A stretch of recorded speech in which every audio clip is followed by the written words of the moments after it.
Android Nougat, Raphaël. Ça y est, Ouais, ça commence à se déployer gentiment. ouais, Hein. doucement. Enfin, c'est comme d'habitude, il est là, mais il n'est pas vraiment là. En fait, Google, ils l'ont sorti officiellement fin août. Sauf qu'en fait, ils ont mis en ligne une version qu'on peut télécharger si on a évidemment les smartphones Nexus, qui sont les smartphones Google. Oui, ça commence toujours par les Nexus. Voilà, ça commence par les Nexus. Et encore, là, c'est-à-dire qu'on va pas avoir la mise à jour OTA, ce qu'on appelle, c'est-à-dire qu'il va se télécharger toute seule, etc.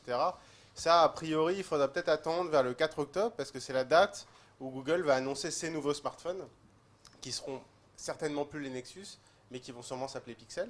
Et donc à ce moment-là, je pense qu'au niveau voilà, mondial, ceux qui ont des Nexus et évidemment les Pixels, ils auront directement Android Nougat. Et pour les autres, alors si vous avez les LG, les Samsung, enfin toutes les autres marques, là, il va falloir être assez patient parce que comme tous les ans, en général, on nous l'annonce entre mars et mai, juin. Et en fait, il est vraiment disponible 6, 9 mois plus tard, vraiment pour beaucoup d'utilisateurs qui ont, on va dire, les modèles un peu haut de gamme. D'accord. Ah, c'est rigolo, hein, le monde d'Android. Hein, Oui, c'est à son rythme en fait. Non, mais c'est hyper compartimenté. eh oui. C'est très très compartimenté. Donc voilà, même aujourd'hui, le dernier, Android Marshmallow, je sais pas combien il y a de gens qui l'ont, mais c'est certainement pas la majorité. Il y a encore beaucoup de gens qui ont Android KitKat, donc des Android qui ont 2, 3 ans, etc. Donc c'est toujours un petit peu compliqué. En plus, il y a les surcouches fabricants, puis il y a les surcouches Oui. opérateurs. Ça va être Eh un oui. casse-tête C'est pour un Google. casse-tête, Ça va être et incroyable. ouais, enfin, c'est surtout un casse-tête pour Oui, les les clients constructeurs. et les utilisateurs aussi. Oui. Parce qu'au final, on a un produit qui existe et on peut l'avoir, mais parfois peut-être 6, 9 mois plus tard. Donc c'est un peu rythme embêtant. qui est un petit peu embêtant. Est-ce ouais. qu'il est possible de bidouiller malgré tout et d'installer une version d'Android Nougat sur Oui. n'importe quel Alors là, téléphone donc, Là, alors, il faut être, non, là, il faut sur- être geekos quand même. Il faut y aller sur n'importe au quel marteau téléphone. et au tournevis. Ouais. Sur n'importe quel téléphone, on va dire que c'est encore compliqué. Ça peut se faire de plus en plus, on va dire. Mais là, il vaut mieux avoir un Nexus. Et encore, même sur le Nexus, il faut aller sur le site de Google, récupérer ce qu'on appelle les fichiers images.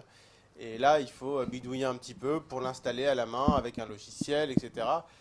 Voilà, on est assez loin d'Apple. Il y a eu voilà, des petites mises à jour faciles comme ça.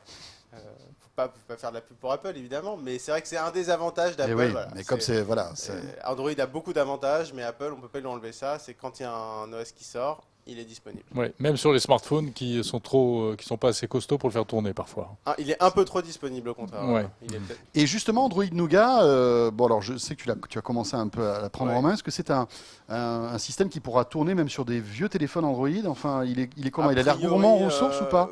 Ça va, il n'est pas tellement plus gourmand. Il est un peu plus gourmand que Marshmallow, mais d'un côté, il optimise aussi mieux les performances comme d'habitude. En fait, à chaque fois, tous les ans, ils nous disent ça va consommer moins, ça optimise mieux. Après, il y a des fonctions en plus.